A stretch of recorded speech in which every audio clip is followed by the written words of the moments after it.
On today's podcast, we are joined by a very multi-talented guest. Welcome to Tabletop Shop.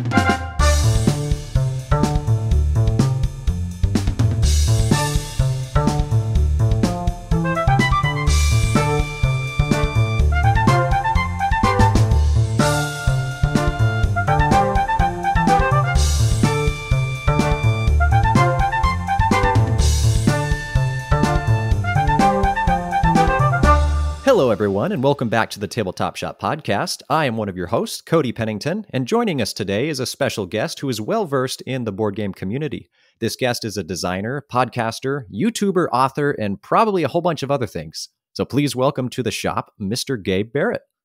Gabe, hello. Hey, man. We appreciate you having me here. Hey, am I saying your last name right? Is it Barrett, like the 50 cal? It is. That was my great-uncle, Stephen Barrett. Any relation to the Barrett firearms dynasty? I wish, man. I would have a much That'd be nicer fantastic. Oh, man. I would probably have a lot more board games about blowing stuff up than I already do. But do those exist? I need to find more of those. there might be one or two on the market nowadays. I don't know. It's, we'll see. Oh, actually, you know what? There's a game called Bang. It's like a Western, like spaghetti Western themed game. I've just played it once. I don't really remember it, but yeah, I think it's made by an Italian company of all places. It's not even a U.S. based company that created that game. I don't think. I think it's like some people out in Italy. They were like, "Hey, how can we make money off Americans?" Here we go. Yeah. I mean, that is the industry, though, isn't it? Like the Americans are the people that buy the stuff, so just market it to the Americans, and you'll make bank. Oh yeah, absolutely. Or if you can market something to like the middle class of China, which is the middle class in China is bigger than the entire American population. So I think a lot of people are trying to do that too, but a little harder to sell stuff over there. Just turns a out. little bit. Shipping prices are also a bit high. So if you can ship locally, it's a lot better. Oh yeah, if you can ship locally, it's like pennies on the dollar. But if you have to ship otherwise, good luck to you. Just hand deliver it. Well, let's jump into the nitty gritty. For those who aren't familiar with, I guess your recent endeavors, it seems like you've been really refocusing this past year. You've since moved back from Honduras. I believe you closed down was it the soup kitchen you were running? Moved states, and now you got a YouTube channel going. Stop the podcast. So what's going on, Gabe? What's in the works? Well, I'd been doing several things for a long time. I'd been in Honduras for about 8 years. My wife had been there 12, and so that was kind of a longer adventure. And we were in the process of moving back to the U.S.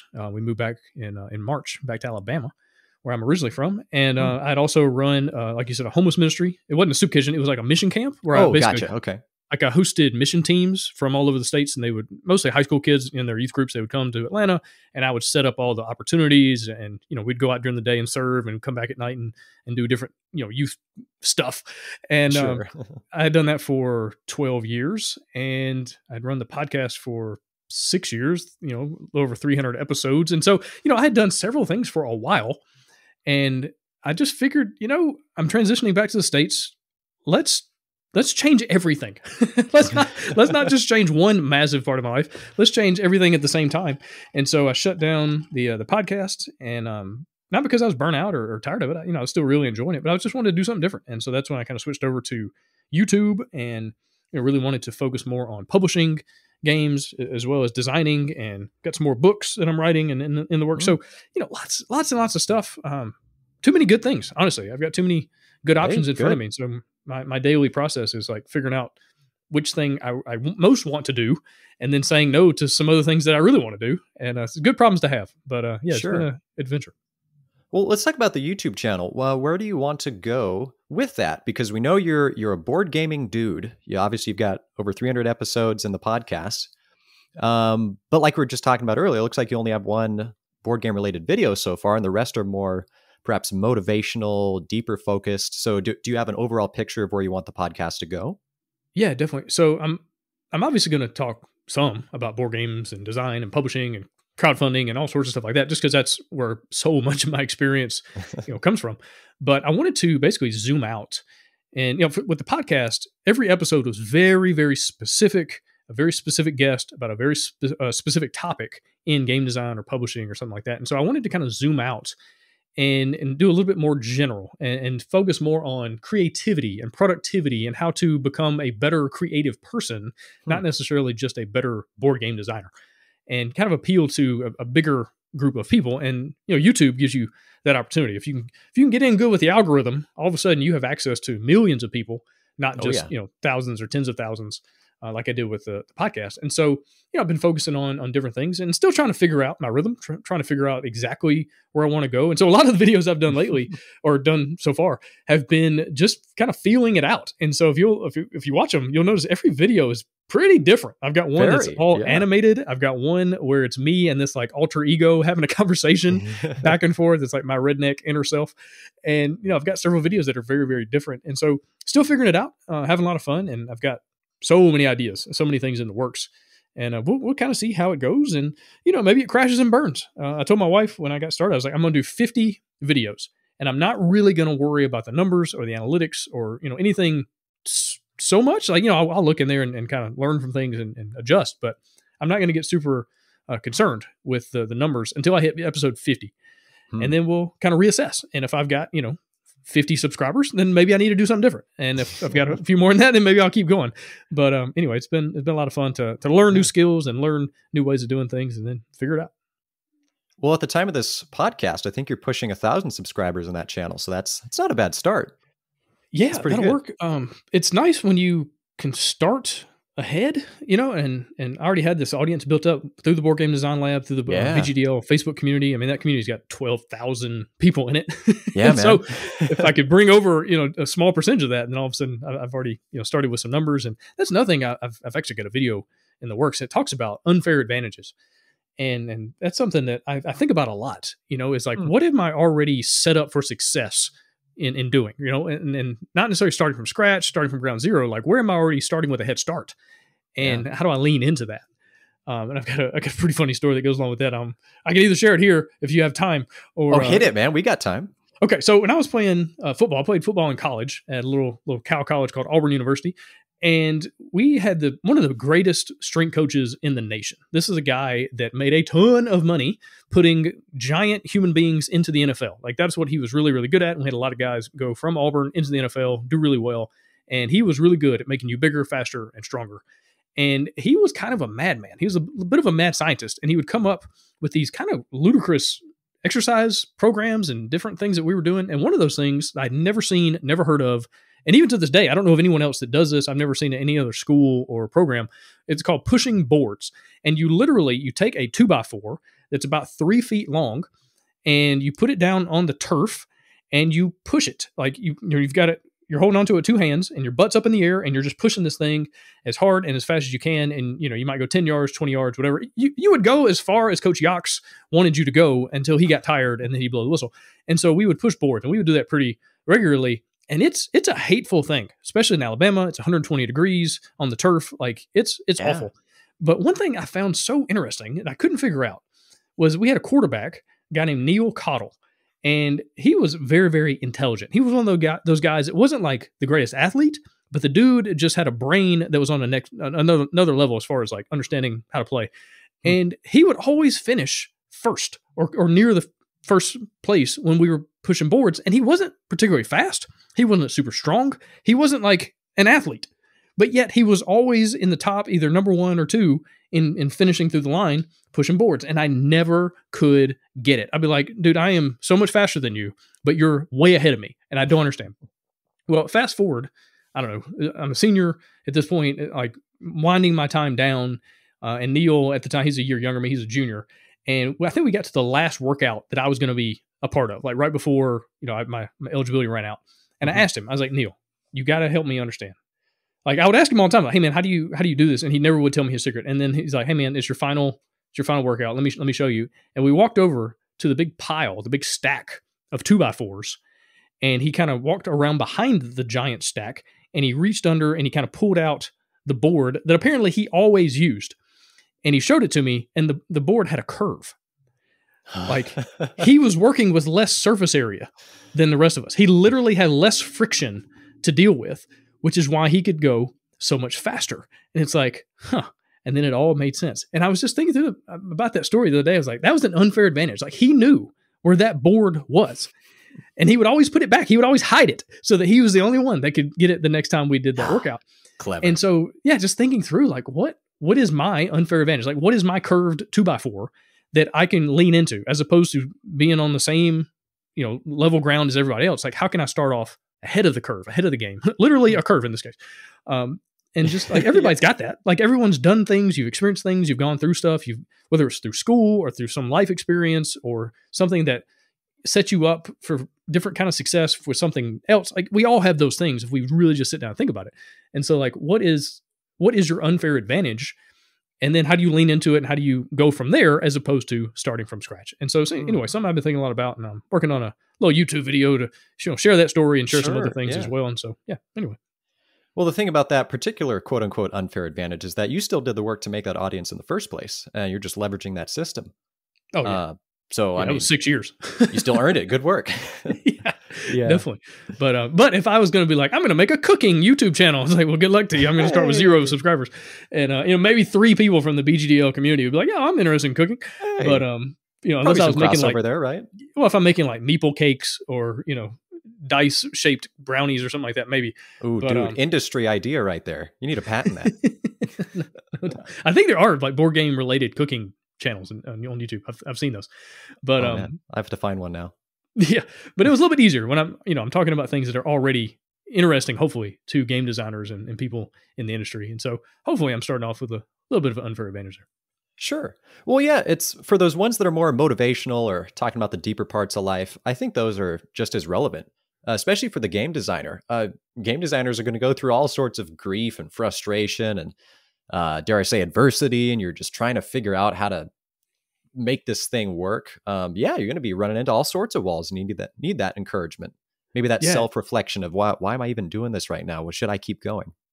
Yeah, absolutely. I mean, game design, if I really just sit back and think, it's like one of the most interesting challenges because it's so many other disciplines rolled into one. It's writing, it's engineering, it's art. Like, it's so many crafts you kind of put into one domain. And so, there's so many different angles that you can go from and still be relevant to what people are experiencing. But then on the other side of that, because there's so many things that you have to learn and figure out and get better at, it's also kind of depressing because it's hard. Like, it's very challenging to be good at. It takes a long time. And then, so many people, they come in and are like, hey, I've got an idea for a game that's going to be better than Monopoly. And then, life hits you in the face and you realize that your idea really kind of sucks and it's going to make negative dollars. It's discouraging, and then you start comparing yourself to all these other amazing people. And, you look at their highlights and you compare it to your behind the scenes and then you feel bad, and you start comparing, and comparison's a thief of joy. I've said that many times on my podcast. It's like, stop doing it. Just focus on what you can do to get better and become a better person, better designer than you were yesterday, than you were 6 months ago. What does that look like? But it's tough. It gets challenging, and a lot of people give up, and understandably, I don't fault them for it. So sure. Well, it seems like that mentality is important both in failure and success, because let's say you make the greatest game in the world. Isaac Childress, I don't really know how to say his name, but the guy who made Gloomhaven, he's sitting up there with the #1 game in Board Game Geek. I'm sure there's all sorts of people out there who hate Gloomhaven and have probably told him so. Yeah. And I'm sure it can be really easy to take that to heart and to completely forget that you've brought joy to tens of thousands of other people. Yeah, it's interesting the way our brains work. We tend to latch on to the one negative comment in spite of the 1,000 positive comments. That one negative one will really, it'll sit with you. Even if it's from a stranger, even if from somebody you've never met, you don't know, who's probably just trolling you and being a jerk, and maybe doesn't even mean what they're saying. You'll still hold on to it and it'll stick with you. And, sometimes you can turn it around and maybe use it as motivation or something like that. But either way, it like sometimes those ideas or comments, they live rent free in your head. You just can't get them out. And, that's the thing. You want a game that people love, but the downside of that is it's also going to be a game people hate. If you look on Amazon at anything that you find to be amazing, whether it's a book or a product or a game, whatever, if you go into the review section, it's probably going to have a ton of 5-star reviews. It's also going to have a ton of 1-star reviews. That's just kind of how it works, Yeah. But that's what you want. You want something that people really love, as opposed to something that everybody's like, meh, it's fine. It's okay. Because then it's forgettable. Then it's gone 15 minutes later. So that's just kind of the trade-off. Well, Gabe, get deep with me. Will you get deep with me here? You're a deep guy. We'll see, man. Okay. Why do you think that is? I mean, this is kind of a rabbit trail from, I guess, board games in general. But whatever, we can talk about what we want. This is my podcast. Welcome. Exactly. Why do you think that is? Why do you think we we're so focused on the negative that we'll miss 10 other positives right in a row? That's a good question. I have read and watched a lot of videos about this, just trying to figure it out. And a lot of people who are smarter than me, researchers and scientists and PhD holding folk have talked about is a lot of it goes back to our little caveman brains and how we are really just not quite evolved for the current age that we live in. And so, negativity is very powerful because it'll keep you alive. When something bad happens to you, whether it's like a near-death experience or, you eat something and it makes you sick or, you cross the road without looking, something like that, and bad things happen, your brain holds on to that because it's like, hey, don't do that again because I want to live, and it kind of gets primal almost. And so I think just based on what other people have researched and talked about, I think it's part of that. It's that negativity that we hold on to. Because in our brains, our little caveman brains, it's like, this will keep me alive. This bad thing, this negative thing. Yeah. That's why trauma can be so hard to overcome because your brain literally will latch onto it and not let it go because of just how it works.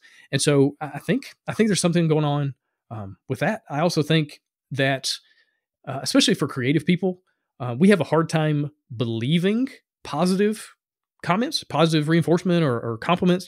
So many of us struggle with like imposter syndrome and we are like, no, I'm not that good. And it's not, it's not the best. We make all these, not like excuses, but kind of like we pull the rug out from underneath ourselves. We don't need anybody to say something negative. We're saying the negative things enough to ourselves already. And so I think when someone else says something negative, it kind of confirms something in us that we already maybe thought. And I don't know, man, it's tough. Because I think if you're really creative, you kind of lean towards this mindset anyway. And it just kind of pushes you further down into that hole. And so I think there's a few things going on. And I don't know that we've fully cracked the code as far as why that is. And hopefully we can evolve past that.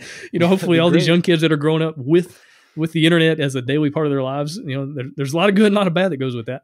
But we'll see if they can handle it differently. But for us, like millennials and older, I think it's a struggle because we're just really, truly not fully used to it yet. Well, all right then. I asked for deep and I got a deep answer. Thank you. Maybe, at least the ramblings of an ignorant man. We'll let the audience decide. That's right. In the comments. Is Gabe deep or not? Yeah. All right. Well, let's bring this down a little bit. Let's just ask the classic question that I'm sure every board game podcaster has ever asked any guest. What first got you into hobby board gaming? So when I was in college, I had some really good friends that, they had several games like Catan and Guillotine was one I remember we played a lot. And so they were kind of the group of folks that introduced me to this side of the industry. I'd grown up playing Monopoly and Connect 4 and all the same stuff everybody grows up playing. But I didn't really know that there was this side of the industry until I was probably 20, 21, something like that.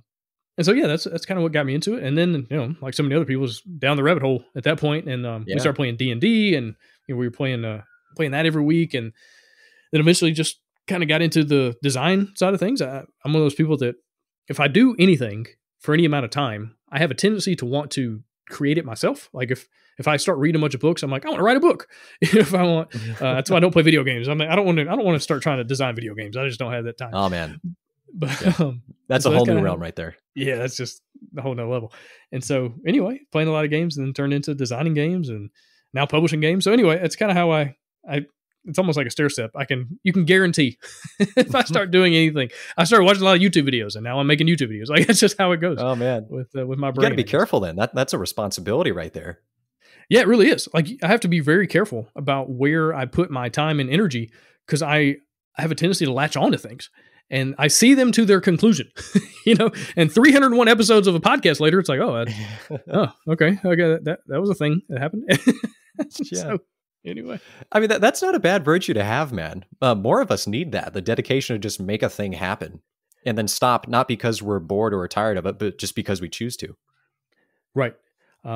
It's a blessing and a curse. My wife will tell you that sometimes it's very frustrating because dinner will be ready, but I will be, 3/4 of the way through something that I've got to finish. I have to. It's not like sometimes I don't even want to, if that makes sense. It's just like, I have to do this thing to see it through to finish it out.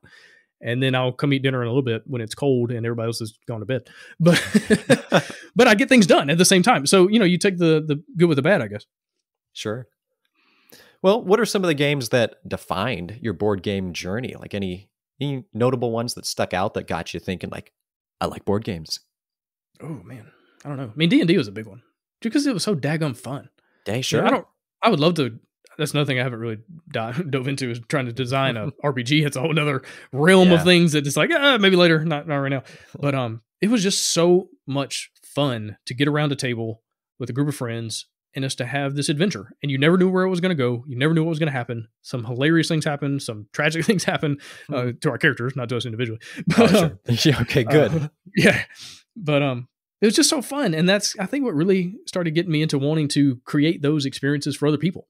I come from a pretty spiritual background, and I see a lot of spirituality in the table itself. Like there's something very spiritual, very just deep in our human core about getting around a table, sharing a moment, whether it's a meal or a game or whatever, an experience with other human beings that, man, it's bigger than me. It's bigger than the rest of us. It's something, I don't know, like I said, spiritual. And so just to be able to create those kind of moments for other people, it's a lot of fun, and it's a responsibility in a lot of ways, and one that I try not to take lightly. But it's just something that really interests me and I really enjoy. Yeah. Well, I probably shouldn't even tell you this based on what you just described for your personality of running down rabbit holes, but are you familiar with one-pagers in RPGs? Yes, I am. That's a real easy way to get into RPG design. You limit yourself to one page, make a little tiny rule set. It's fun. Yeah, and if you use like 4-point font, you can fit a whole game. Oh no, don't do it, Gabe. No. There's always a loophole, isn't there? Oh man, that's the way my brain works. Sure. How could we put more into this? Like, oh no. You must have been the student when a teacher would assign a double-spaced page that you have to write. And you're like, can I do single-spaced? Is that okay? Can I write more? I was, once I got into college and I was doing things I actually enjoyed.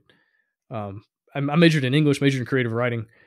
And yeah, there were a lot of times where it's like, you just get going on a story and it wasn't any good. And that's the thing I really look back on and I'm thankful for in college. Like I wrote some terrible stories and I had a wonderful professor who would tell me that. He'd be like, this is trash. We all need that person. Let's be honest. You really do, especially if you're going to be creative, because like we were just talking about a moment ago, the internet can be a mean place. And so if you are the kind of person that doesn't take criticism or doesn't take negative feedback or people just kind of be mean-spirited, if you don't take that well, it's going to be hard to survive, for any length of time in public. You can do stuff on your own and hang everything up in your house and you and your dog think it's amazing. But if you're going to put out stuff to the public, you got to have a little bit thicker skin. And that also goes for success too. I've heard lots of people that are really, really successful and they talk about, I don't listen to the negative comments, but I also don't listen to the positive ones.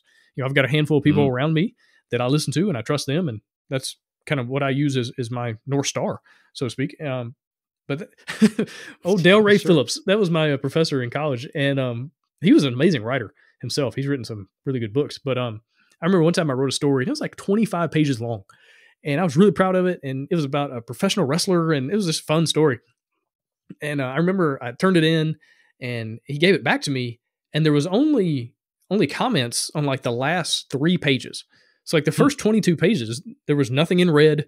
There was no comment. There was no like fixes of grammar or anything like that, which is weird because he's one of those guys that would go to town. He's like you get your thing back and it'd be blood red everywhere. And so I went up after class. I was like, hey, I don't understand. Like, why didn't you do anything up until like page 23, 23, 24, 25? Like, I don't understand. And he took the story out of my hands and he popped the first 22 pages off of the staple and he dropped them in the trash. Oh. And he said, because your story starts on page 23. So I want you to rewrite it starting from there. And to watch 22 pages of work just like literally be thrown away by a person you really respect. That was a moment. Like that was a very formational moment for me. But looking back, I'm really glad he did that because it was really good to learn that lesson. Like, don't get pot committed. Don't feel like, oh, I put all this effort or money or time or whatever into something, therefore I have to hold on to it for dear life. It's like, no, if it's not good, it's not good. Throw it away. Start from somewhere else. Start over. You have to, and have people around you that'll tell you the truth. So what happened to that story? Is that still buried in a locker room somewhere? Man, I've got it on my computer. I've thought about coming back to it at some point. Like it is bad. Like I rewrote it from where he told me to, and it got better. Oh, it's still bad. I mean, I was 20, 19, 20, something like that. Yeah. Like it's almost impossible to do anything good. And it's actually terrible. If you do something really, really amazing when you're 20 years old, I hate it for you because it's all downhill from there. Like it's not good. Like it's not good to peak early, like all the kids we went to high school with are amazingly attractive or athletic, or whatever, when they were 16, 17. Like that's usually as good as it gets. They don't turn out super well. What about those 5-year-old piano prodigies we see all over YouTube? Yeah, good luck. I mean, there are the Tiger Woods of the world where they've literally just been beaten into greatness by their parents. And there's something to be said for that. But, I don't like his situation was so crazy. He had a safe word with his dad. Like if his dad, he told him, like, if you ever get to a place where I've like gone too far, here's the safe word.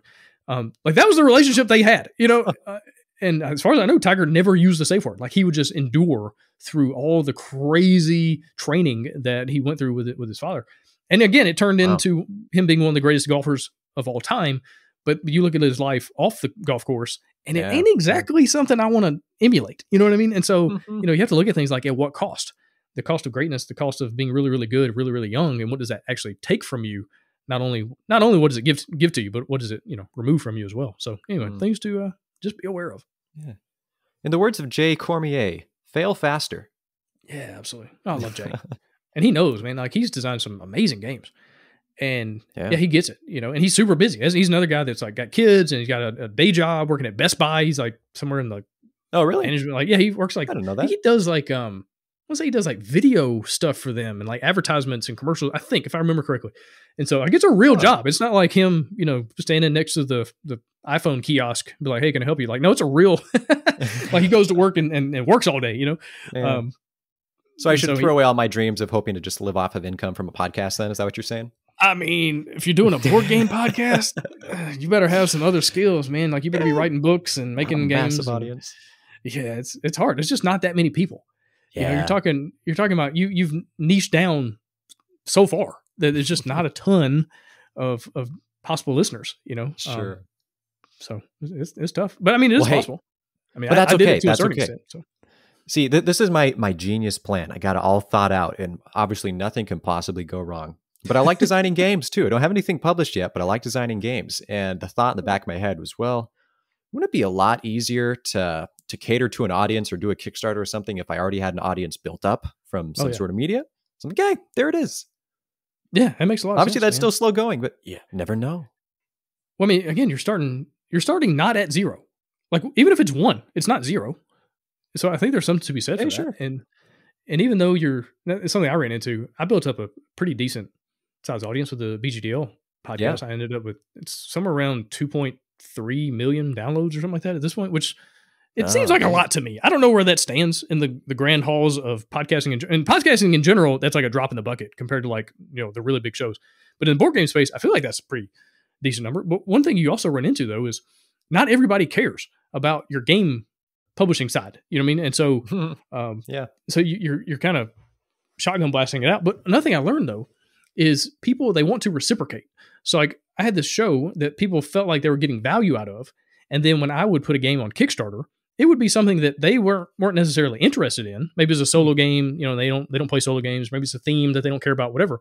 Sure. But they would still back the project. And then they'd send me a message, be like, hey man, this game's not for me, but I wanted you to know how much I appreciate your show, appreciate the value I've gotten out of it. And so I backed it, and I'm going to give it to my cousin who I think he's going to like this game or something like that. And so they were still supporting me, that kind of reciprocal relationship where it's like, hey, you've given me value, I want to give you value. And it was just a beautiful thing to be a part of. And I really appreciate those folks. And I've tried to do the same thing, people that I've gotten a lot of value out of, whether it's a blog or whatever they've been doing for years that I've found valuable. How can I support you in some way? Even if it's something that's not really for me, I can probably give it away. I can give it to somebody else. Yeah. And so just kind of interesting the way our brains work. Yeah. Well, let's talk about the podcast. What was the inspiration for it in the first place? Yeah. So I was living in Honduras and I was listening to a lot of podcasts because I was going through a tough time, man. I was working at an orphanage. When I first got there, I worked about a year and a half, a little less than that, about 14, 15 months, something like that, at an orphanage. And it was kind of crazy. I was about 500 kids at this place, and it was me and another guy who were in charge of kind of the older boys, the teenage boys from like 14 to 18-year-olds. Mhm. And there was about 90 of them and 2 of us. So the numbers were not in our favor. It's kind of like herding cats and all day long. And it was chaos. It was like trying to organize the chaos as much as possible. But then we were working like 3 weeks on, 1 day off, 6 a.m. to 6 p.m. most days. So like the schedule was just bananas. And I listen to podcasts often just to kind of like zone out for a minute, and just not lose my mind. Yeah. And that's when I also started really diving into game design. It was a way to just kind of get some stress off my brain and literally go somewhere else. Think about something else that's totally different from my normal day-to-day, environment.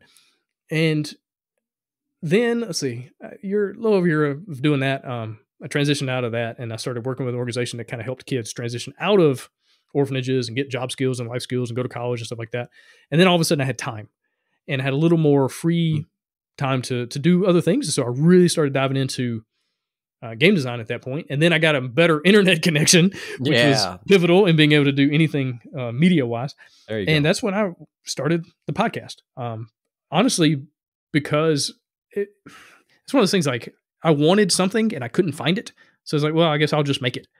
And like I wanted a podcast about game design that was very specific. I didn't have to like seek out the information. I didn't have to wonder. So many podcasts get on my nerves because they try to be clever with their titles, but then people will find the show and have no idea what the episode is about. And so then they can't find the information that they need. People, they'll spend so much time on things that aren't related. Oh, what'd you eat for dinner this week? Oh, well, I had a hot dog. What? I don't care. Like, that's not even game related, and so which if that's the kind of show you want to make, fine. It's not the show I was looking for. And so I started my own show and, I thought, hey, I'll do a few of these and see where it goes. And it's kind of crazy. I never thought anybody would want to be a guest on the show. Like, who am I? I was some nobody in Honduras. I didn't have any games published. I had done nothing of note in the industry. I started this podcast and I kind of shotgun blasted emails out to, I think 12, something like that, 12 people that I was like, okay, here are the 12 people I would love to have on the show first. And it was Jamie Stegmeyer and like people like of importance, like, people that other folks had heard of. And to my surprise, 10 out of the 12 said yes. And I was like, oh shoot, wow, I got to record some episodes. And again, I was hoping for one. If I can get one out of these 12 emails to come back, that'd be amazing. And then I got 10 out of 12. It's like, this is nuts.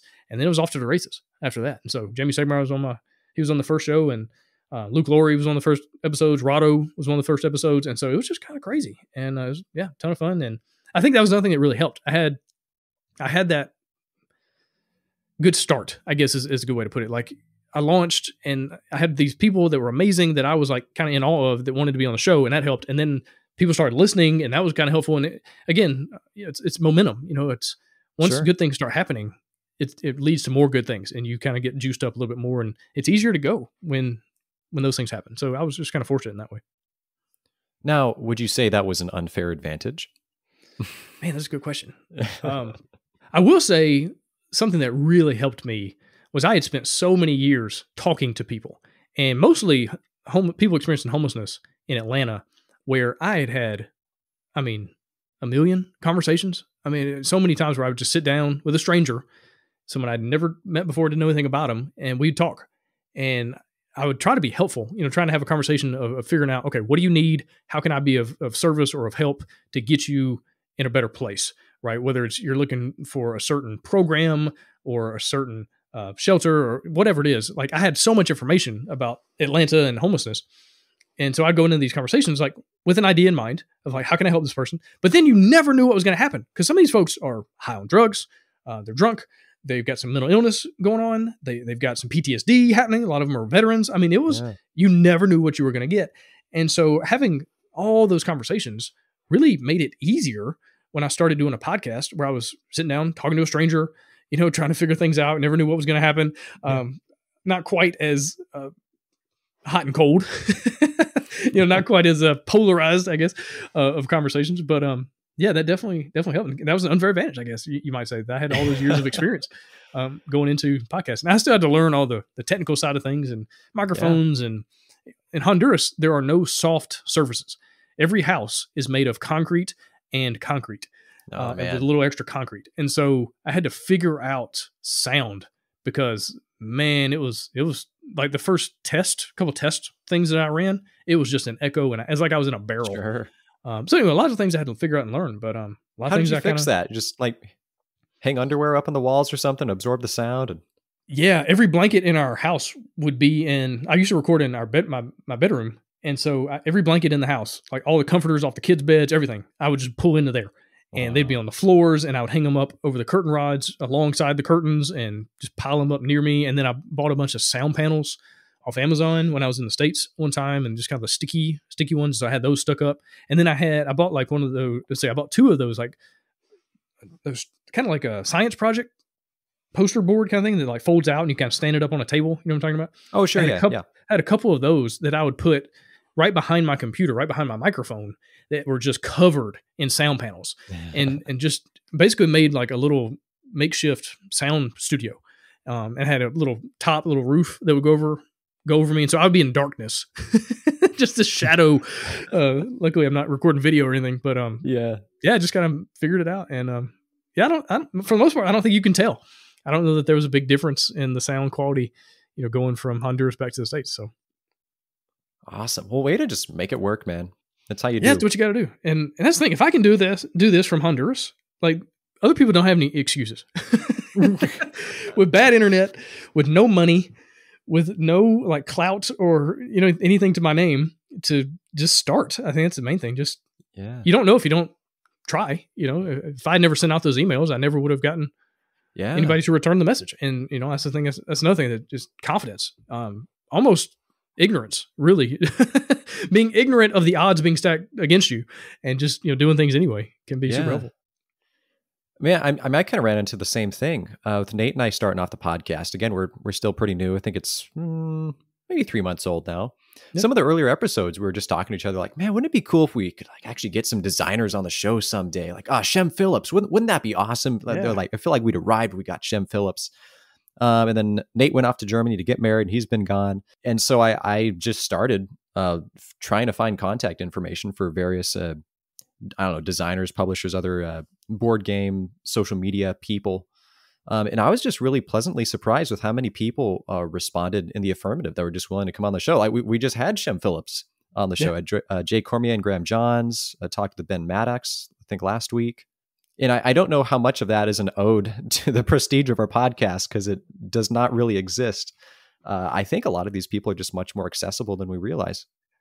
Yeah, we're in a very interesting and kind of weird industry that's unlike pretty much any other, where one, the people that are in it are for the most part just kind of pleasant folks, just kind of nice, not too many drama queens or prima donnas or people that think they've arrived or are better than they really are. Like there is some of that.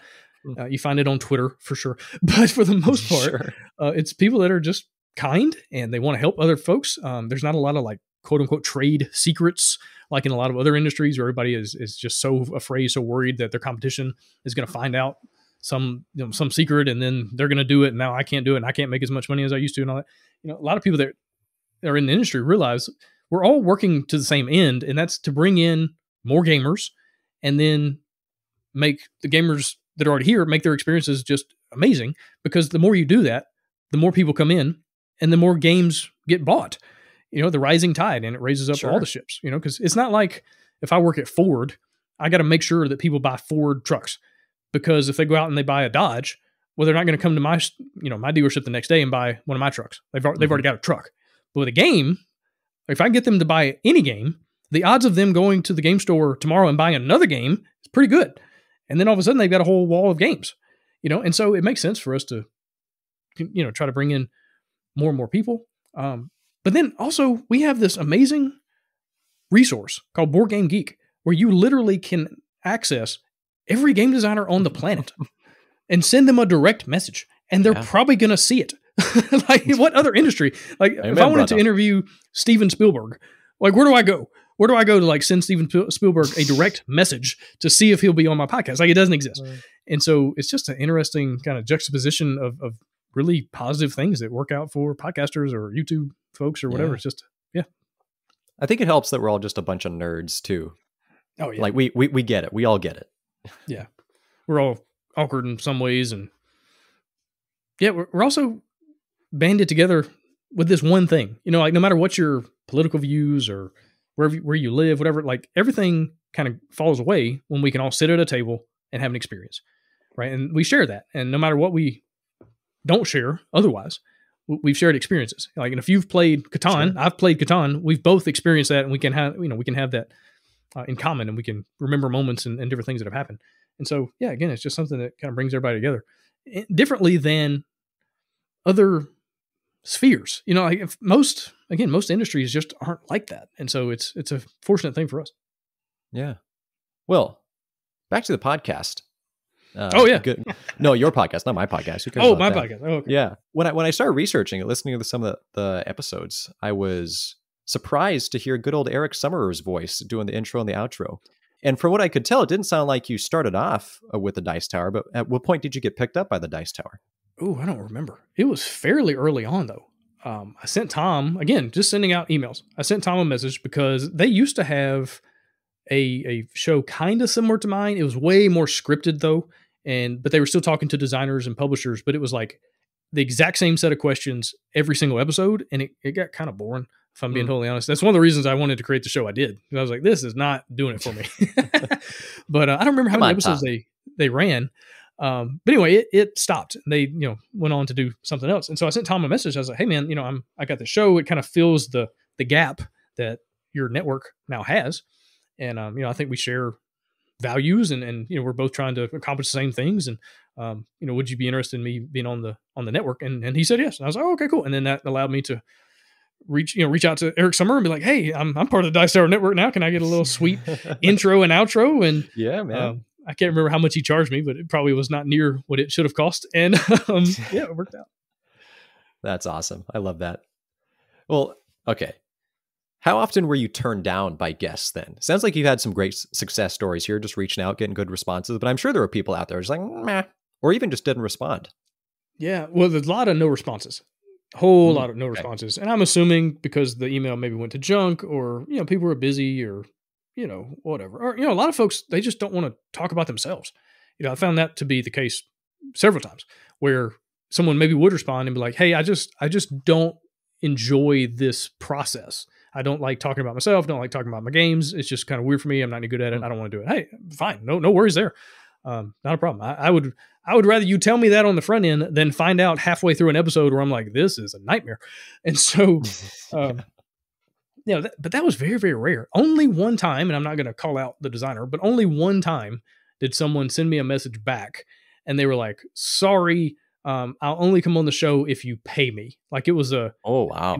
Yeah. And I was like, who are you? Because it wasn't even somebody that big a deal, little short on rent, maybe. Got to make it happen somehow. Man. I don't know if that was just his way of not wanting to be on the show or what. I don't know. But he was like, yeah, I'll do it if you pay me. I don't even remember how much it was. I was like, come on, man, get out of here. And so that was the only time I really got rejected in a way that I remember. But yeah, mostly just people not responding. But for the most part, like by episode 301, I had pretty much interviewed everybody that I had ever set out to interview. Awesome. Alan Moon was one that was like, he was my great white whale for so long. I can't remember. I think he was episode 300. Was he 300? He was in there. Sounds right. 299, something like that, man. I thought it was the second to last. And if your last one was 301, then. Yeah, I think it was. And so that worked out. He was a lot of fun to talk to. And I was also fortunate to have several people come on the show multiple times that are just my favorite people. Jimmy Stegmeyer, one of my favorite people in the world.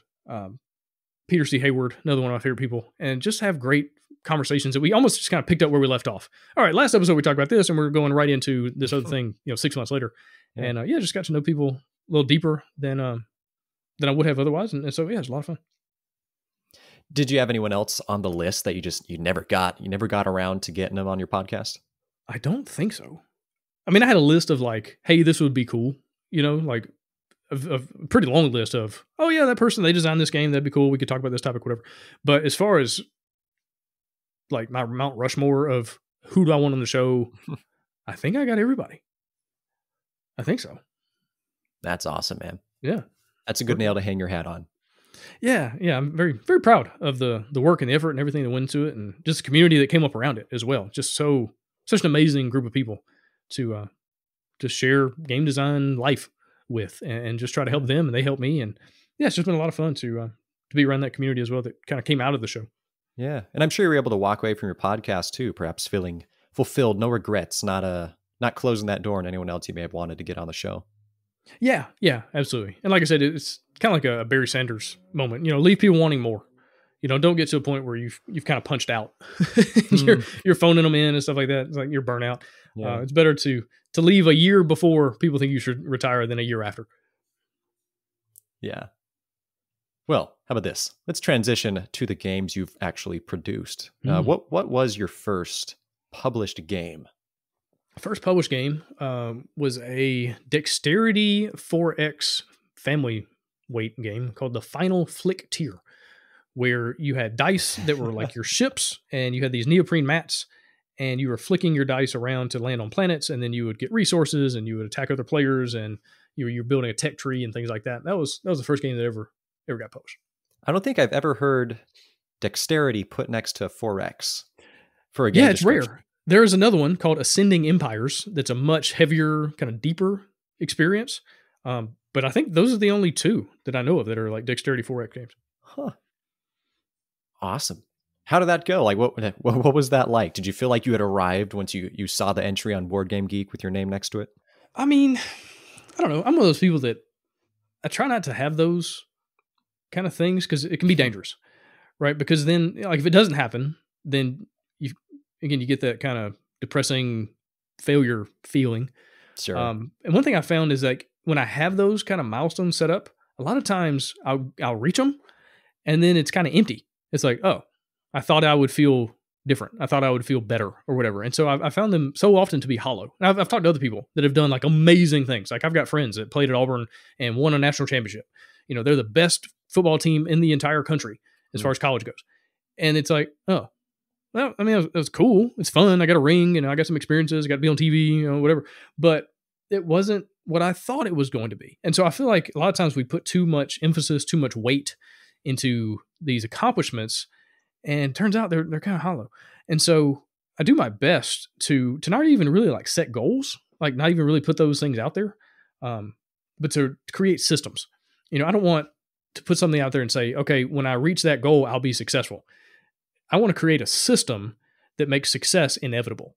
And that's a day in, day out, 1% at a time, trying to get better kind of thing, not a climb to the top of the mountain. Because then you got to come down off the mountain. You can't live on top of the mountain, and coming back down can be kind of hard. I've talked to people who've sold businesses. They worked for 10 years to build up this company, and then they sold it for $10 million. And then it's like, well, now what? And they get all this money, which is nice, I guess. But again, it's kind of hollow. And so I try to do things a little bit differently. And so again, it was nice to see the game in a real published version, and to have people talking about it, and people send me messages and say, hey, I really enjoyed your game. It was a lot of fun. It's fun to sit down and play with my family, my kids, whatever. That's really cool. But I don't know. I've always just been trying to do more than that. Design. I'm trying to think of the best way to say it. Like, even if I didn't have any games on the market right now, I would still consider myself a quote unquote successful game designer because it's what I do, right? I am actively creating games, designing games. Therefore, I am a game designer, right? Whether or not someone else says it, I don't really care. Whether or not there's entries on Board Game Geek, it doesn't matter. It's kind of like on my inner being, what I believe and what I think about myself. And so anyway, that's just kind of how I look at it.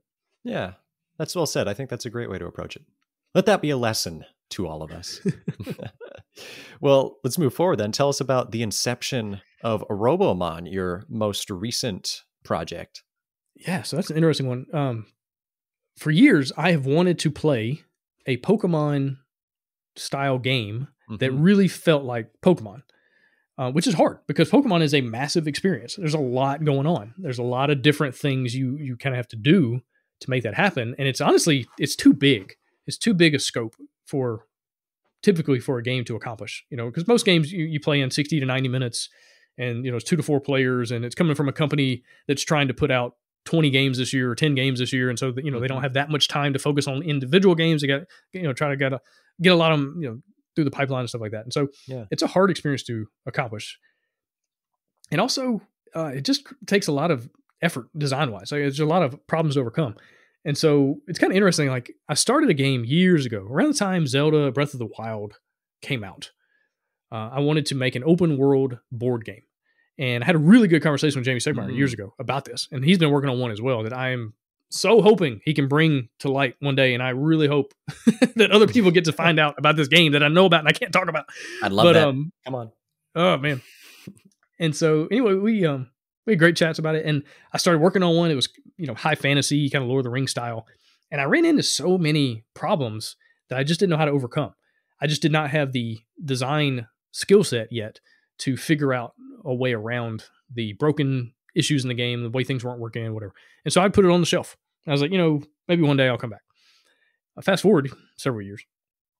And I had really screwed up my ankle playing basketball. And it was literally like 2 days before the pandemic shut down the entire country of Honduras. And I had shredded my ankle and I couldn't go to the doctor, couldn't get an x-ray, couldn't do anything about it except just hurt. And ended up, I was hurt for about a year and a half before they could really find out what was wrong. And I had surgery. And anyway, but during that year and a half, I couldn't work out. I couldn't play basketball. I couldn't lift weights. I couldn't run. Couldn't do all the things I normally do. And so I just started leaning into designing more games. And I remember I was on a walk one day because all I could do was walk. And so I just started walking miles a day. And I was on a walk and I had this idea and I was like, Robomon, Pokemon, but with robots. And then I started thinking about all those open world ideas I'd had years ago. And so I went back to my notebook and I was like, oh, this works. And I can fix this problem with this. And I can fix this other problem with that. And so I was able to kind of repurpose a lot of that design time and design effort I'd put in years prior. And so anyway, that's another good lesson to learn is like nothing is ever wasted. It just might not be ready yet. You might not have the ability to do it yet, but just give it some time and eventually, hopefully you'll get better. And you might be able to come back to it. And so that's kind of where it started. And then it just turned into a massive experience. As far as it's an open world game, man. It's an RPG as much as I can make it one for the tabletop, for a board game experience. And so anyway, it's been a lot of fun to work on. So have you run into any sort of weird, I guess, copyright issues with Pokemon? Like you've talked about a lawyer for how any of this would work just for, I guess, inspiration of design? No, I've been very careful to avoid anything that might get me in trouble. Like there's no likenesses, there's no character, there's no robot in my game that's similar in any way. There's no logos. There's nothing copyrightable in my game that's taken from Pokemon or even really like borrowed. I try to use different terminology. The world is totally different. It's got a kind of similar premise, I guess, where you're a kid, but you're not a 10-year-old. There's a joke in the early part of the game about, we used to send 10-year-olds out, but so many of them didn't come back because what an insane idea. And so you're 17 in my game, when you've basically become an adult, then you can go out into the world of danger and adventure. So, there's some similar ideas, but it's honestly some similar ideas that Pokemon borrowed. They're the obviously most well-known, the most famous, but they borrowed some ideas from other games before they came out years and years ago. So it's not like Pokemon was a completely original idea in its own right. But yeah, Pokemon Company and Nintendo are notorious for suing the crap out of anybody and everybody. So I have been very aware of that and just, I got a trademark for Robomon, the title, just in case. Good. Excellent. It's not something I normally would recommend people do and spending the money and the time and effort to do that, but it was something I thought was smart in this case. So I do have the trademark for the title and the name. But overall, hopefully we'll be all right. And my thought is, hey, if Pokemon wants to come after me, how about we work out a deal instead and we just retheme the game and put out a Pokemon version? Like now it's just don't IP. Fight. Yeah, don't fight against me, fight with me. It's like let's work together on this. But we'll see. Yeah, I've been curious about that realm because have you played what's it called Clank in Space? I have not played the space version, but I have played other versions. The original, the space version. I don't know if it's the same for the OG, but it's like every single card is some sort of reference to a sci-fi IP. Mm-hmm. And they get pretty dang close to either using the actual name or there'll be a quote that's listed Yeah. But as far as I can tell, it doesn't seem like they've had any issues with that. So I guess you can use pretty close things without getting in trouble. Yeah, you can. There's a fine line. Another good kind of advantage of the board game industry, there's not a lot of money in it. It's like if you were to sue somebody and let's say you took all their profits, cool, you just made $14. Well done. Yay. And so it's typically not even worth the effort to sue somebody. So I think a lot of games that actually cross the line, that actually are using likenesses that are too close or whatever, copyrightable stuff, it's just not worth suing them. And so they kind of get away with it in that regard. But that's a dangerous thing to play with. Not something I would recommend. Sure. Yeah. Oh, okay. Here's the thing. I'm working on a deck builder right now. It's going to be called Space Cats or something like that. It's just anthropomorphic cats in space and variety of mechanisms and whatnot. But each of the cards is going to either have a title, as in it's just their rank, or their function. But the top tier cards are going to have specific names, and I want to have one that's Master Chief 116. But I'm feeling like maybe that's a little bit too close. I mean, I don't know. I think you'd probably be okay. Well, actually, hey, speaking of Halo, you dropped a hint, and I think your final episode of BGDL about a Halo inspired game. Is that still in the back burner? Does that exist somewhere? Yeah, it's in there. I mean, there's other projects that are a little bit more, a little higher value than that one right now. But it'd be another kind of storybook game, similar to Robomon, where you've got this book and you open it up and that gives you your maps and your puzzles and things like that. But I love Halo. And I was so pissed off about the daggum Halo TV show because it was so bad. And my first thought was, I could design a game better than this TV show. And that's kind of where it started. Yes, please. Yeah. And I love the idea of this hero that's larger than life, that is a super soldier, whatever that looks like, depending on the theme. But the game would be a ton of enemies with 1 health. And so you're just running through and you're just popping these enemies and just going through hordes of these different aliens. And then you obviously run into bigger, badder, bosses and stuff like that really challenge you. But just the feeling of taking out 17 enemies in 1 turn, like that feels cool to me. And it's like, what does it look like to create a game like that? Because that's kind of how Master Chief really is. Especially if you read the books. Unless you're playing on Legendary, then it's not quite the same thing. Yeah, good luck to you. Good luck to you. But if you're playing on normal, then it's very feasible. But it's just a cool feeling, to give the player that kind of powerful feeling of, I can do anything, and it's really just a matter of utilizing my resources to maximize my greatness. Like that's a fun thing, like creating combos and creating just amazing, mind-blowing turns, again, of killing 17 enemies in one go. That seems fun to me. And so hopefully I'll have some time to work on it one day, but we'll see. Okay. This is sort of half related. Are you familiar with Martin O'Donnell? Martin O'Donnell. Don't think so. He's the composer of the Halo music, or at least the first 5 games, Halo 1, 2, 3, ODST, and Reach. Uh-huh. He's an awesome guy. You can find all sorts of interviews with him online, and just very apt. Anyway, we were talking earlier about guests that we'd like to have on the show, and I'd love to have Martin O'Donnell on the show sometime. The thing is that that's not really a board game related subject. So if you can make this Halo game happen, I can have a great excuse to have Marty O'Donnell on the podcast.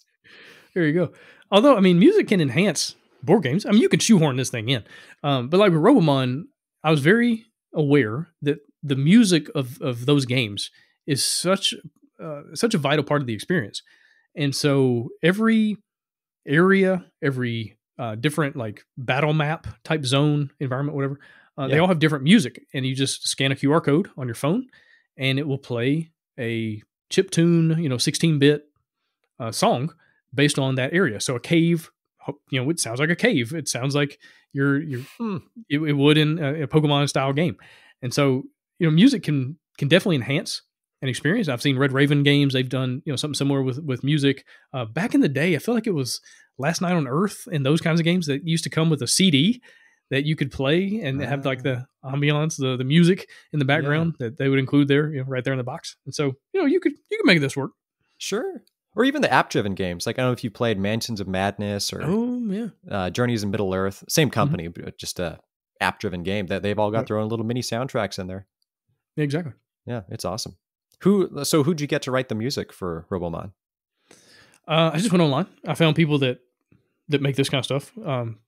and charge a relatively reasonable fee Sure. to do it. And I just told them, hey, I'm working on a game. And for the most part, these folks, they work on video games. And so it kind of blew their minds. I was like, yeah, I'm working on a board game. They're like, what? Why do you want music? It's the future. That's exactly. what.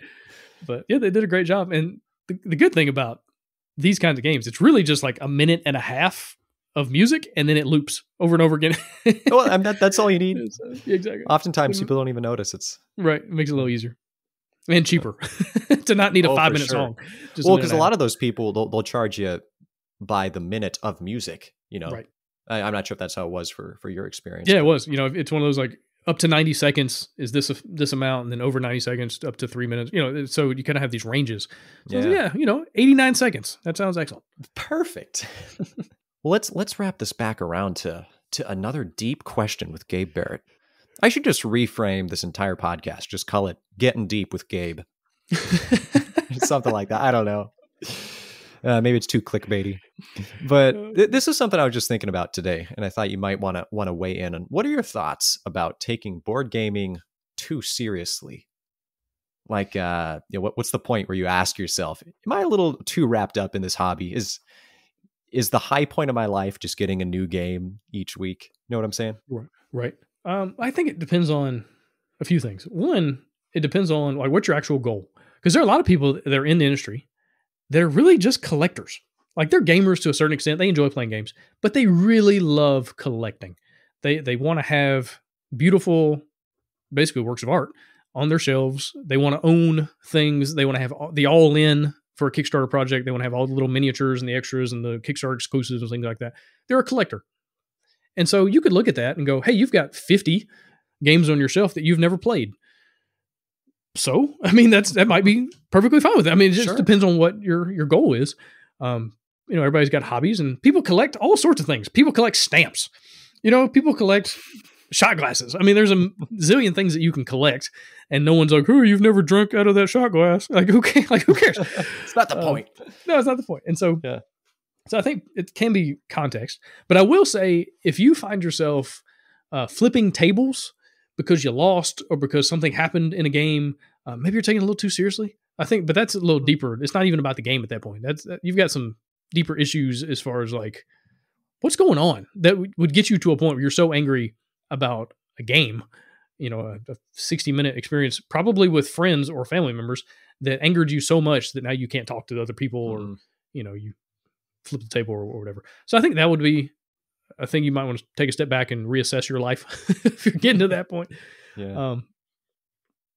But yeah, I think it really just depends on your context. Like if you don't have any money and you're still buying games, as opposed to buying food or paying your rent or things like that, okay, that's a problem. Now you, again, but that's not necessarily a game problem. That's a, you know, a lot of people are addicted to shopping and things like that. And so there's something deeper that you might want to seek out some counseling and work through that. But that, you know, that happens to people as far as shopping addiction. And I can see games being one of those things because like, it's a fun thing to shop for, you know, and to find deals.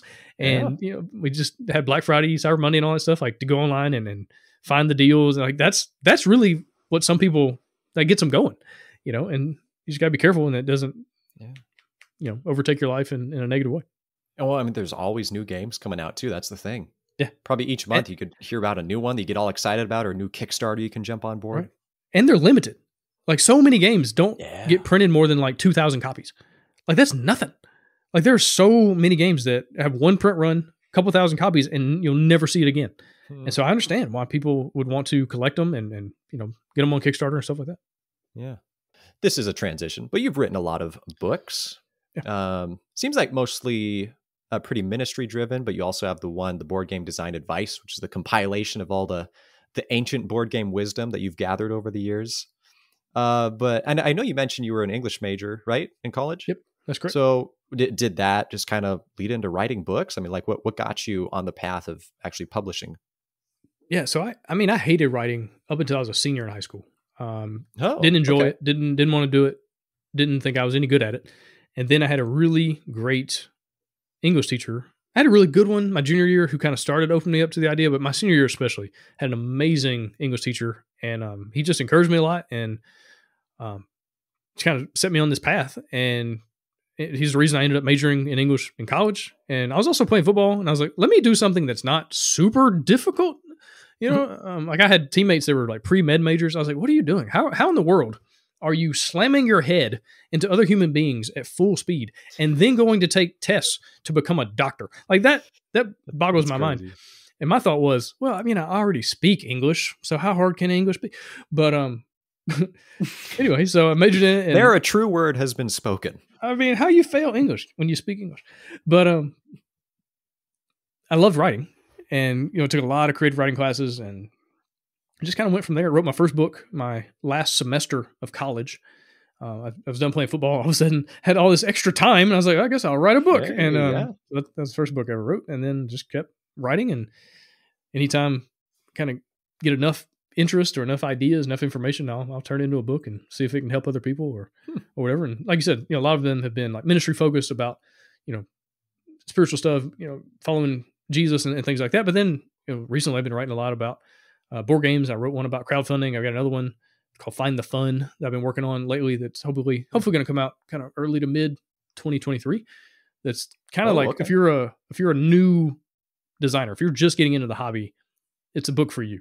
Kind of the not necessarily baby steps, but kind of like walking you through what does it look like to do this well and to basically, again, have a head start. And let me take all the information, all the failure, all the things I've learned, and then give it to somebody else so that they can start ahead of where I started, is the idea. So writing, like in general for you, is that perhaps a creative outlet, or is it just maybe something happens in your life or you come to a realization of some sort of topic and you're like, it's time to write a book on this, and you just do it? That's a little bit of it. Again, like I said, you kind of get to a point where I've got a certain amount of information. I'm like, that'll be about 200 pages. Let's do that. Yeah. But I'm like most writers though, man. I don't like to write. I like to have written. I really like it when it's done. But the process, I think it was Hemingway, writing is like, what do you just sit down at a typewriter and bleed? So he said, oh man. And it feels like that. It's hard. And that's again why been trying to create systems that just make it a little bit easier. Because if you get in that I used to, when I wrote one of my books, my goal was 2,000 words a day. And part of that was because I had a deadline that was like very, very tight, and I needed to get done in a certain amount of time to be able to sell the book in a certain place. But that's crazy. 2,000 words a day is nuts. And so now my goal when I sit down to write is 100 words, which is basically a paragraph. Like it's not very much. It's like 4 or 5 sentences. Sure. And so it's such a low bar that it makes it easier. Because one thing I've learned throughout like my own experience, but also just reading other people and research and stuff like that, is momentum is a very interesting thing. It's that whole like objects in motion stay in motion. So you got to get into motion, because objects get rest, stay at rest. And so if you're at rest, everything in you wants to stay that way, whether it's literally in the physical world or creatively. And so what does it look like to get the ball moving? And a lot of times if you set your goal too high, it can be like, it's too much. I don't have enough time. I don't have the hour or two or whatever it is to dedicate to actually doing it. So I'm just not going to do it today. I'll do it tomorrow. And then every day turns into, I'll do it tomorrow. And then you never get anything done. But when you lower the bar to a place where you can't not do it.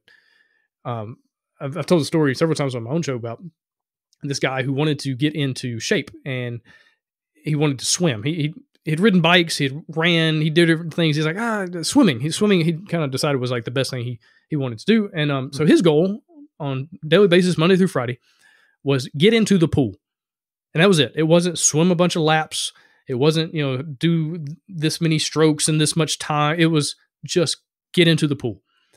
Because what he found was, on a day where he didn't feel good, a day where he was super busy, a day where he had, was sore, had a lot going on, once he got into the pool, you're already there. You're like, I might as well swim a lap. And then you swim a lap. You're like, I could do a couple more. And you do a couple more. And so just by getting into the pool and making that the bar, making that a successful day, it made it so much easier to do more. And then it wasn't too long. He got into shape, lost weight, gained a bunch of muscle, looks great now. And so I've been trying to think through, like, how do I do that in other avenues of my life? Like, what does it look like to just get into the pool when it comes to writing or designing games or publishing or whatever else? And so anyway, it's not perfect by any stretch, and I fail constantly, but just trying to figure it out. It's like, what does the system look like? And writing is definitely that way. It's like, okay, can I just sit down and write a sentence and then let that be enough? If that's all I got, that's all I got. but typically I can probably do 2 or 5 or 100 more sentences. So Good stuff. Well, Gabe, you've spent a lot of time in Honduras. You said 8 years, right? 8 years. Yep. That's a long time. It was. I thought I was going to be there for 3. And oh, really? yeah. Well, okay. That's the way it goes. I guess what point in your life did you decide to move down there? Oh, I was going to ask long term, and 3 years is still long term, but right. I guess what started that in the first place, and then what led that into being 8 years instead of 3? Yeah, so I was working at a church in Atlanta, and I was in charge of all our domestic ministry. So I worked a lot with the homeless. I worked a lot with the kind of in-city ministries and setting up opportunities and trying to get money to the right people to do cool stuff. But that was my thing. And I had no desire to leave the country.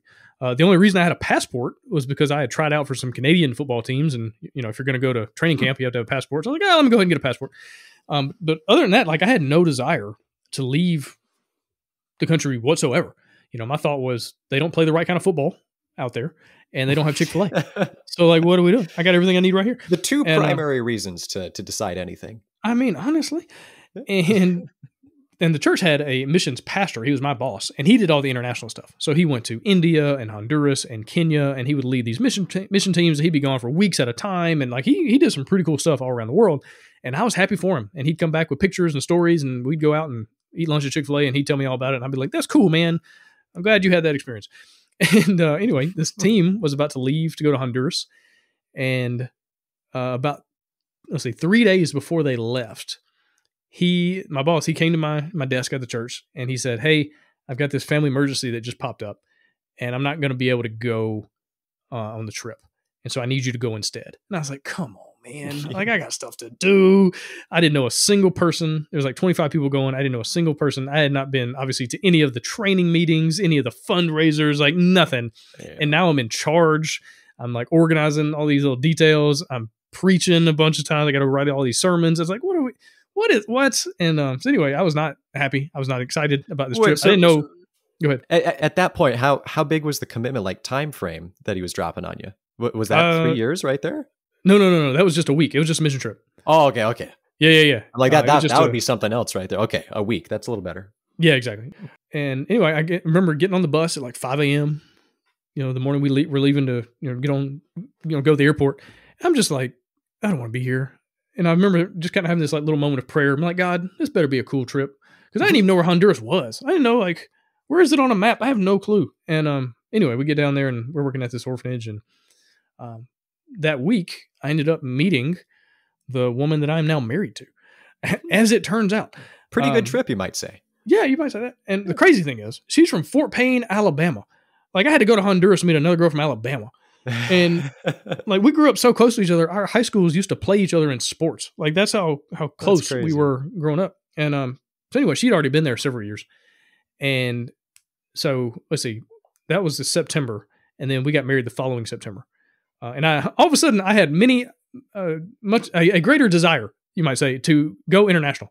And I made several trips down to Honduras. And anyway, it was kind of a crazy adventure. But anyway, we got married and I moved down. And she was in the process of adopting 2 little girls, even before we met. She was already in that process. And so I kind of came into that process. And so, eventually, that's why I said 3 years. We thought, at least I thought, it was going to take about 3 years to finish that process. Ah, gotcha. And then we would move back. And then it took 8 years. Really? Yeah. If you want to adopt. I had no idea it was that long. It shouldn't be. It definitely should not be. It just is. And Honduras is kind of notorious for taking way longer than it should. But 8 years is still stupid long, even in Honduras. Well, yeah, especially because it's not like you're just waiting on the fulfillment of a Kickstarter board game. It's these girls are aging 8 years. Yeah. Well, the good news was they were living with us. We were a family in every way except on paper. That's the other side of things. There are so many kids in orphanages that are waiting for years on end and have families waiting on them. They've matched. They're waiting for the adoption process to finish, and they are aging, alone basically. They've got a mom and dad somewhere that would love to bring them home and they can't because the process is so stupid and ridiculously slow for really no reason other than ineptitude and just people not caring. That's really, I wish it was corruption. I wish it was something that was easily fixable, but when you have people that just don't care, how long a kid spends in an orphanage, then it's hard to fix. It's hard to fix apathy. And that's kind of what we just kept running into, just people that were apathetic to the whole situation. And if we were talking about Kickstarter games, okay, fine, but we're talking about children, and that's really the sad part of it. But anyway, so it took 8 years, and we finished the adoption in December, and then we got the visa stuff from the embassy in like late January, and then we moved early March. So it was a pretty quick turnaround.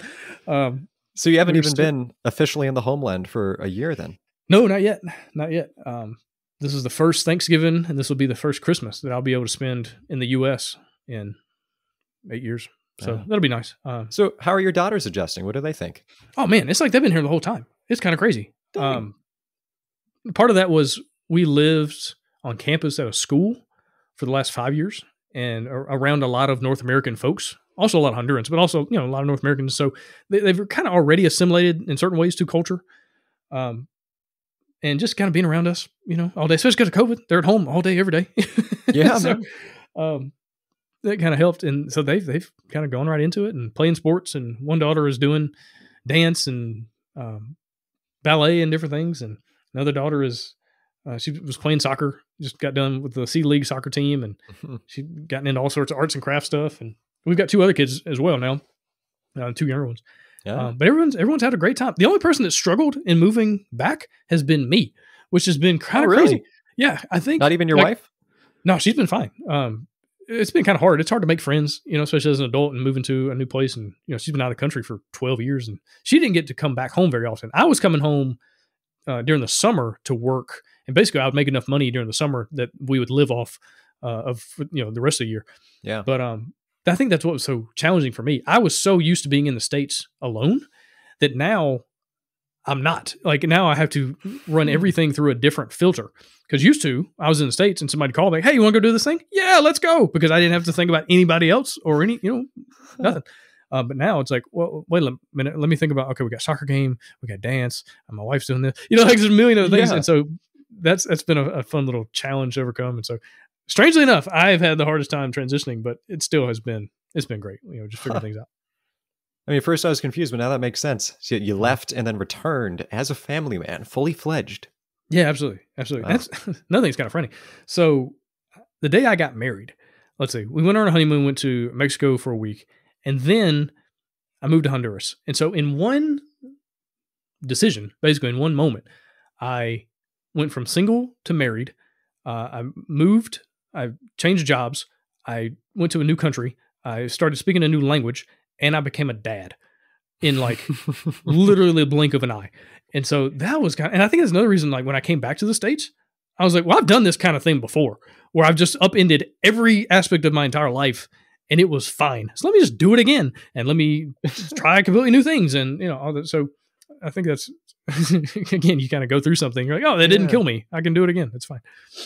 So did you have like any reservations at first, just transitioning into all those different things? Or was it just kind of just take it in stride? I mean, I think I'm pretty good at just turning my brain off sometimes and just going, which is good and bad because sometimes I make mistakes and, you take a risk and it doesn't work out and you fail and you lose money or time or whatever. But I think it was just like, let's just jump right in. And I'm not going to think too much about too much. I'm just going to, I know this is what I'm supposed to do. This is the right decision. This is where I'm supposed to be. Let's go. And, without overthinking it or trying to worry too much about it. And, I think it's a better way to do it because if you start guessing yourself, you'll do that forever and it'll keep you up at night and it'll kind of spiral you into some pretty bad places. Yeah. So just go with it, figure it out, and move on. Did you already have any, plans to make a family at some point, even before you'd met your wife? Man, not really. I never really saw myself as a dad. If I'm being honest, like kind of an idea, like oh that'd be kind of cool, but like I never really pictured myself in that situation. I didn't know that I would ever marry someone and do that. I don't know. So it wasn't something I'd really thought about. And I think it's actually kind of maybe better that I kind of walked right into the situation of being a dad from day one, as opposed to having to plan it out or think about it. It's like, oh, I don't know if we have enough money. I don't know if because there's so many things you can overthink and talk yourself out of it. But I didn't have to worry about that. It was like, all right, this is part of a package deal. And let's just go from there. Well, that's awesome, man. way to just take it, way to just do it. Yeah, I mean, it's an adventure. And my thought, one of my kind of mentality, the way I try to live my life is I would much rather at the end of my life say, oh, well, than what if. And, sometimes it doesn't work out. But for the most part, I found that to be just a good way to live. And look back and you go, man, that didn't work out. Oh, well, at least I know. At least I'm for sure. I don't have to wonder, what could have been or what if I'd done this or that. Like, nope, I know what happened. And it was good or bad, but at least I know. Yeah. Do you think any aspect of that, I feel like this is a weird way to ask the question, but do you think there's a certain measure of Southern mentality that goes hand in hand with that? I'm asking that as a Pacific Northwest boy, born and raised up in here, where everybody's real timid and doesn't want to do anything. Oh, I don't know. That's a good question. That'd be worth a podcast on its own, like to sit down and really think through. Because, I mean, there's a lot of ignorance where I come from. So, I mean, that can be healthy, though. It can be healthy to have a certain amount of ignorance to things. Sometimes you don't, like, was it Han Solo? He's like, never tell me the odds. Like, sometimes you just don't want to know the odds. You don't want to know how stacked against you they are. I don't know, though. That's a good question. Maybe it's just one of those deep thoughts with Gabe Barrett attributes. Yeah, I don't know. That's worth thinking about, though. And, like, really thinking through. I wonder if there's got to be some data based on this. But oh yeah, I'm sure so. I don't know. Because, I mean, it's kind of weird because, like, I can sit here and tell you about 1,000 people that I know that have done amazing things, but also I don't know that many people from other places. Like, you kind of grow up. Good point. And that's where you grow up. Like, you're not necessarily exposed unless you're moving around a lot. And I did move quite a bit, but it was always in the South. And so I don't know that I have enough, like, personal experience. Like, I know a lot of people from Ohio, I guess, and some from California, but in different places. And with the board game stuff, I've met tons of people from all over the world. But I don't know. That's worth thinking about. Yeah. Well, I mean, you made the video overcoming adversity, be like a grape, right? Yeah. I think that has a profound effect on a lot of people, depending on what you're dealing with or to what extent you're dealing with something. Especially for how long you're dealing with it. If that's early on as a child or up into your adulthood, I think that can really define how you approach life in general. Are you going to jump off the deep end and just dive into things? Or have you learned that life is painful and so you're kind of afraid to try things out? Right. I know. Yeah, I mean, there's definitely a healthy amount of adversity. And you don't want too much because then it can become traumatic and can kind of derail everything. But you don't want too little because then, like, I've got friends that were in college before they really ran into anything that looked like adversity. Like, their mom had taken care of everything. It was always the teacher's fault. It was always somebody else. And then they got to college and all of a sudden their mom couldn't step in and save the day. And it was ugly. Like, it was ugly. It's ugly to watch a 19-year-old fail for the first time. Like, that's gross. Like, you should have failed 10 years ago for the first time in some kind of major way, but you weren't allowed. And so everything got pushed back. And I think that's another issue with kind of where we're at today in society is so many people are kind of, they're grown children, right? Because they haven't been allowed to fail. They haven't had a good amount of adversity to get through and to overcome. And so, there's a balance in there. Again, you don't want to just Tiger Woods dad things, Sure. but you gotta go through stuff. If for nothing else, then to find out that it's not going to kill you. Go fail 5 times at anything just to learn that failure is not the end. That kind of thing, and just learn from it, grow from it, and keep going. Yeah, I mean, earlier you were talking about the whole unfair advantage concept and leveraging what you've been given. Yeah, but I think it's just as true. Not negating that concept, but complementing that concept of using disadvantages to grow. Mm-hmm. I mean, you probably know as well as I do that we live in a victim mentality culture where our solution to everything is to blame it on someone else and just to claw at everyone else. But what that ends up doing is, I think it makes us blind to the idea that maybe adversity is just God's blessing to us to overcome and experience things that other quote unquote more privileged people will never be able to experience. Mm-hmm. It's a good way to look at it. There I am waxing poetic now. Well, it reminds me, I'm working on it's very early, like outline stage, but I'm working on a video kind of about this idea. But there's this quote from C.S. Lewis I've got on my phone right here, and it says, hell, he's talking about, like, what is hell? Like, where is it? Whatever. He says, hell is a state where everyone is perpetually concerned about their own dignity and advancement and where everyone has a grievance. was like, that's an interesting, Are we in hell right now? Oh, dang. No. But, because I mean, everybody's got a reason to be upset about something, no matter who you are, where you're from, what it is. Like you could be pissed off about something. And we live in a world where that gets amplified because of social media. And now I can project my grievances, my offendedness or whatever out to other people. And then they can jump on the bandwagon and now we're off to the races. And then you get in the echo chamber and all just kind of gets reinforced over and over again. Mm-hmm. So it's a weird time to be alive, man. And so you have to be careful not to fall into those traps of kind of getting in that where you're only smelling your own farts. You know what I'm saying? Because I feel like there's a lot of people, man, that everybody likes their own brand, so to speak. But you gotta be careful. Get out of the echo chamber. Well, I think it can just be the times too. You may have heard the phrase. Let's see how it goes. Good men create good times. No, okay. Strong men create good times. Let's put it that way. Good times produce weak men, and weak men produce bad times, which then in turn produce strong men. Right. It's a cycle. Yeah, for sure. And just with the way, technology progresses so fast, like I once heard the idea that it doubles like every 20 years, something like that. So it's just compounding more and more. And with the internet and our phones, and we have so much that we have access to, depending where you're at, life is pretty good. But that leads to a lot of apathy, a lot of used to being comfortable. That really doesn't equip you very well for the hard parts of life. Right. Yeah, and like I said, things are changing so fast. I mean, we went from the horse to the space shuttle in like 50 years. It's like ludicrous. All of human history. And then a very, very, very short amount of time, we have just exploded in technological advancement. And then you think about like the iPhone came out like 2010, 2011, something like that, whenever it was. Yeah, something. And just think about how the world has changed in the last decade. Because of that, because now all of human history and human knowledge is in your pocket. And now you have access to the entire world as far as information and people. And there's a lot of good that comes with that. There's also a lot of down, a lot of bad, a lot of negative. And managing that well, I think is going to be the next generation's superpower. Like the better you're able to manage your time and your attention, especially your attention and your focus, the better you will be. The more successful you'll be, the more you'll get done and accomplish. And the worse the worse you do, the worse you'll do. Basically, how it's going to work out. I've said it before, but man, that's deep. You need to produce some sort of for dummies book.